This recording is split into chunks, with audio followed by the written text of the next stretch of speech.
Hi everyone, Jamie Trull here, your favorite CPA and financial literacy coach. And today we're talking about S Corp calculators, how to calculate your tax savings if you become an S Corp. Now, I'm doing a series right now on S Corps on YouTube because this is one of the most common areas that I get questions about. And I will tell you, there is a ton of misinformation out there, and I want to give you some things to think about when you're trying to make the decision on whether you'll be an S Corp or not. And I'm going to tell you how to tell whether a service provider who is advising you is knowledgeable and giving you the right advice in this area. Super important to make sure that we can trust the people that we're getting advice from. So I'm going to give you some things to watch out for when it comes to S Corp calculators and calculating your potential tax savings as an S Corp. Now, first, just to take it back slightly, I want to make sure we talk about why there can be tax savings when you elect to be taxed as an S Corp. So the reason that there can be tax savings is that normally if you're an LLC or a sole proprietor and have not elected to be taxed as an S Corp, then all of your income is bucketed all together. So all the profit in your business is taxed at income tax from federal perspective and potentially state, depending on your state. And that entire amount is taxed on self-employment tax, okay? So you have to pay self-employment tax on the full amount of your profit in your business. Self-employment tax is Social Security and Medicare. Yes, there are some phase outs. We're not gonna get into that, but ultimately it's about 15.3% of your profit just for self-employment tax. And then you add on your income tax brackets on top of that. So what's the difference if you're taxed as an S Corp? Well, that means you get to divide your income into two different buckets, one of which still is going to have the self-employment tax and the income tax on it, and the other one that's only going to have federal income tax on it and potentially state income tax. Now, how do you do that? Well, you essentially come up with what your reasonable compensation is in your business, i.e. the amount that you are paid for the work that you're doing within your business as an employee, and you pay yourself that as salary. That amount is going to have all the taxes on it. However, there's also potentially going to be an amount that you can take out above that in owner's draw. So if you have additional profit above and beyond the amount you're paying as your reasonable salary, that amount is only going to have income taxes taken out, not self-employment tax. So that 15.3% you're going to be able to save on that portion of your profit above and beyond your reasonable salary. Now, you might think that you can do a quick calculation to determine how much you could save in self-employment taxes if you know how much profit you're going to have estimated, and you have an estimate for what your reasonable compensation will be. So let's say your total profit was $100,000. You decided that reasonable compensation was about $60,000. Again, you want to do a study or work with an accountant to figure that out. But let's say you decided that it was $60,000, which meant $40,000 is what was left over as profit that you were not going to have self-employment taxes on it. Well, $40,000 times 15.3% equals a little over $6,000. So you might think that that is the way to come up with how much you would save as an S Corp. And you will not get an accurate answer on your potential tax savings by doing it that way. And I'm going to tell you why. As it turns out, there are several additional things we need to take into account when we're doing this S Corp tax calculation. So when we're comparing what we would be taxed as an LLC or sole proprietor to what we would be taxed as an S Corp, I'm going to go through the main things you want to make sure are included in that calculation so that if you are working with an accountant or someone to help you with this, you can ask them and ensure that they are considering all of these factors when they are providing you with a suggestion as to whether S Corp would or wouldn't be right for you. Because I cannot tell you how many people I have heard from that got bad advice on this subject. So I feel super passionate about it, and that's why I'm doing this video right here. So the number one thing I want to make sure that you are considering when you're looking at this calculation is the qualified business income deduction, the QBI deduction. Now, QBI changed everything. This is the biggest thing to make sure is being factored in when you are looking at what your potential taxes could be under different business entity types. The QBI deduction was part of the Tax Cuts and Jobs Act of 2018, and it changed everything. And honestly, it's super complicated. It's not something I'm going to be able to teach you the ins and outs of here. There are courses on this for accountants, and it's still incredibly confusing. But suffice it to say, the QBI deduction sometimes can actually make it less likely for S Corp to make sense, because even though you may be saving on self-employment tax by being an S Corp, if you don't get the full QBI deduction because you're an S Corp, which is possible, that might actually increase your federal income tax. Okay, I'll show you in a little bit how this can work, but I just want you to know how important understanding the QBI deduction is. And to be able for your accountant to be able to do a deep dive into what your QBI deduction impact could be, depending on your entity, they also should be asking you questions about the rest of your income, especially if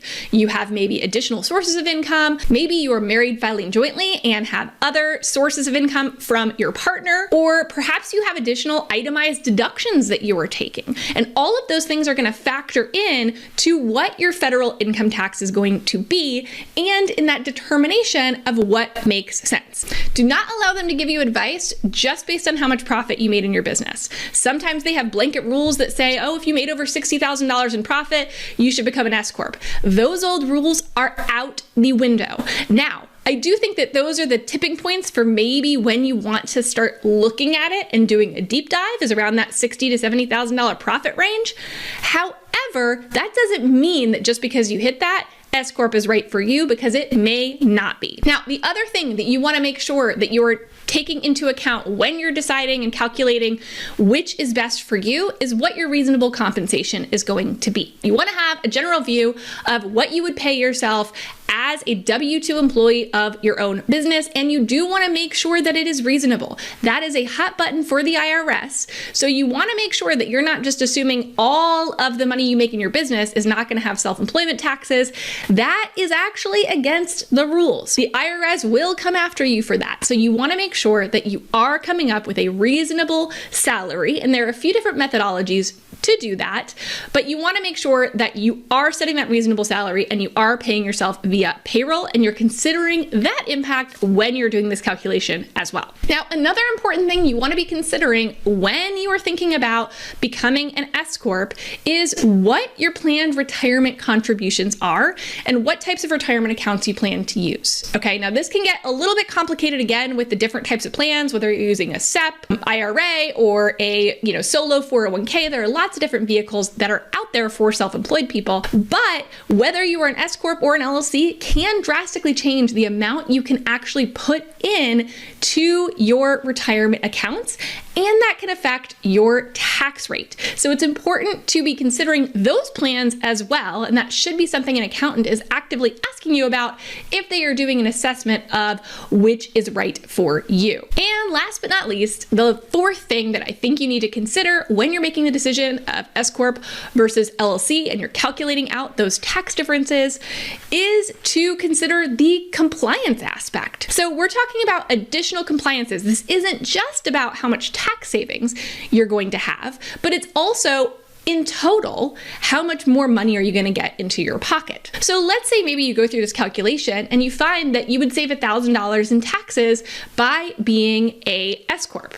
Great. However, you need to think about the fact that now you have an extra tax filing. You have an 1120S that you have to file in March that you're probably going to want to pay somebody to do. Now you have additional payroll costs because you're going to be putting yourself on payroll and going through that process. It's not a ton, but it's something to be considered. So there are some additional compliance costs. Your bookkeeping might be more expensive as well because now you have to be tracking your basis, and there's a little bit more that your accountant's going to have to advise you on. So yes, you might be saving a little bit of money in taxes, but that might just be going to the pocket of your accountant, which is another reason it's a really good idea to have an independent assessment of what is best for you from somebody who doesn't have a dog in the fight. Now, I think this would be a really good time for me to plug something quickly here that we have worked on specifically for this reason. We wanted to give people an ability to get an independent assessment on what would be best for them. So if you want to grab my S Corp toolbox, it goes into all of this. Not only is it education on how to stay compliant as an S Corp and how to do a lot of the work yourself, but it is also going to help you determine what will really save you money, how to figure out your reasonable compensation, and really give you a fulsome picture of how to stay compliant as an S Corp.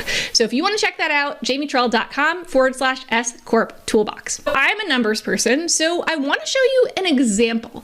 And as accountants, we have access to some pretty cool tools out there that you may not have access to directly. And I wanted to show you my favorite calculator for S Corp versus LLC. And I'm going to give you an example, and this is just going to go to show why some of these other factors are really important and why you can't do a back of the envelope calculation to figure out what the best structure for you is, okay? So in this calculator, I've basically put in the same example I was saying before, which is that we've got $100,000 in profit. That's what I would put in here. And we're paying ourselves $60,000. In this example, we don't have any other staff. It's just us. And so what that's going to leave is essentially $40,000 that would not be subject to self-employment tax. So even if we just calculate this and we don't add anything else in down here below, let's see if we really save that $6,000 that we thought we did based on the back of the envelope calculation. Now, really quickly, just to orient you on the schedule, there is going to be the Schedule CF. That's what you would be as an LLC or sole proprietor. So that first column, Schedule C or Schedule F, that's what we're going to look at as an LLC or sole proprietor. And then the last column, S Corp K1, that's what your taxes would be if you were an S Corp. So of course, this gets kind of complicated in how this actually works. But what I want to show you is the bottom line. So when you look at total taxes, you can see that yes, as an LLC, you're going to be paying a little bit, about $3,500 more in this specific scenario than you would as an S Corp. But you can look a little bit closer here and you can see that when we look at self-employment tax, yes, our self-employment tax is $14,000 as an LLC or sole proprietor, and it's only $9,000 as a S Corp. Okay, so that's a $5,000 savings, not quite the $6,000-ish we thought it would be, but pretty close. But what we also need to take into consideration is the fact that our federal income tax actually went up about $1,500. And again, that's why we need to be considering the impact of the QBI deduction. That is on this line number 13, you can see that our QBI deduction went down by almost $6,000 when we became an S Corp. That's not what happens all the time, but it depends on the numbers that you're using. So you really want to make sure, again, that you're personalizing this to your situation and factoring in that QBI deduction. Now, in that scenario, it still probably made sense to become an S Corp, but let's put a few more things in here just to see if it changes anything. So let's say in this case, your spouse has a job and they make $50,000. Now, if we come down, all of a sudden, we're only saving $1,000 in taxes as a S Corp versus a Schedule C. So why is that the case? Well, when we look at self-employment tax, we're still saving the same, about $5,000 as an S Corp, but our federal income tax has gone up $4,000. Why is that? Well, it's largely because of the QBI deduction. So that is why it's so important to get all of the information when making this assessment. Let's add one more thing into this. Now let's say that we wanted to make $10,000 in contributions to our SEP IRA. Now again, I'm not going to talk about limitations and all of that right now, but let's say that that was our target to be able to do and that that was under the threshold. Now if we come down here, all of the sudden, we are actually paying more taxes as an S Corp than an LLC. So, why am I showing you all of this? Because obviously these numbers are probably not your numbers and you might get a completely different result.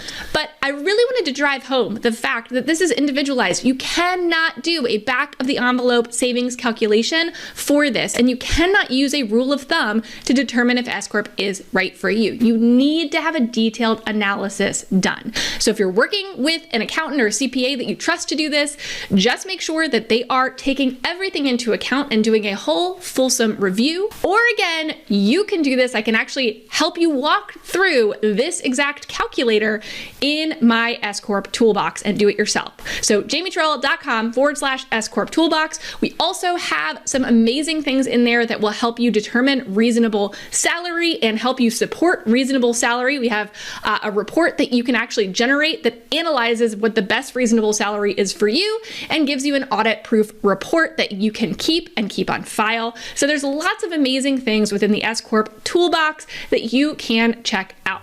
Now, thanks for joining me today. As always, make sure to be fully informed. I'm so glad that you're here. I hope that you got value out of this. I hope that you will share it around a little bit. And in the meantime, go grab my totally free S Corp success checklist that you can grab that will go into the details of the things that you need to set yourself up for success as an S Corp or as someone who's considering becoming an S Corp.